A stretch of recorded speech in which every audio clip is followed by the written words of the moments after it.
கர்த்தருடைய பரிசுத்த நாமத்துக்கு ஸ்தோத்திரம். கர்த்தர் நல்லவர். சங்கீதம் 37 4-5 வசனங்கள். இயேசுவின் நாமம் மட்டுமே மகிமைப்படுவதாக. கர்த்தரிடத்தில் மன மகிழ்ச்சியாயிரு, அவரும் இருதயத்தின் வேண்டுதல்களை உனக்கு அருள் செய்வார். உன் வழியை கர்த்தருக்கு ஒப்புவித்து அவர் மேல் நம்பிக்கையாயிரு,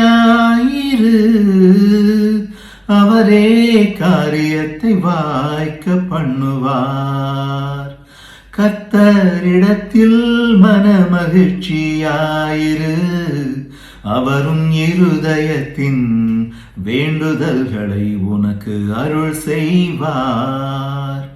உன் வழியை கர்த்தருக்கு ஒப்புவித்து அவர் மேல் நம்பிக்கையாயிரு, அவரே காரியத்தை வாய்க்க பண்ணுவார்.